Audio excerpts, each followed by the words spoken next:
हिला बघून घ्या. हिच्या रडण्यामागचे 2 कारण. पहिलं कारण म्हणजे हिची बहीण शाळेत गेली आर्या, ती तिला शाळेत घेऊन नाही गेली. आणि दुसरं कारण म्हणजे तिचे बाबा ऑफिसला गेले, तिचे बाबा तिला ऑफिसला घेऊन नाही गेले.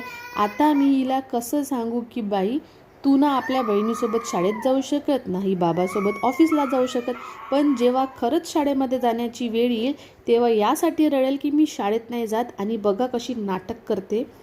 जोपर्यंत आपण जाऊ नाही तोपर्यंत ती स्वतःहून कधीच जवळ येणार नाही. आणि बघा कशी रुसून इकडे दुसरीकडे गॅलरीमध्ये जाऊन बसली आहे.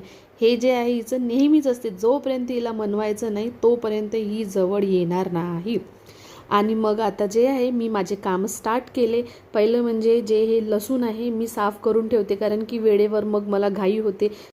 आणि आता जे आहे हिवाळा स्टार्ट होणार आहे, तर हिवाळ्यासाठी मी ड्रायफ्रूटचे लाडू तयार करणार आहे. तर त्यासाठी इथे खोबरं बारीक बारीक कापून ठेवले आहे आणि खजूरचे बिया काढून ठेवले आणि गुळला जे आहे थोडंसं बारीक बारीक करून ठेवलं. तसं तर सेकंड डिलिव्हरीच्या नंतर मी जवळपास 1 वर्ष कंटिन्यू ड्रायफ्रूटचे लाडू बनवून आम्ही खाल्ले.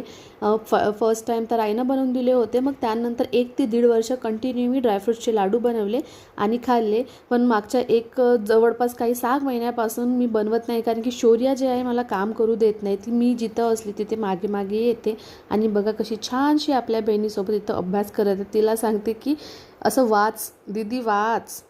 चला भेटूया नेक्स्ट व्लॉगमध्ये. तुम्ही मला नक्की सांगत चला तुम्हाला माझे व्लॉग कसे वाटतात. बाय.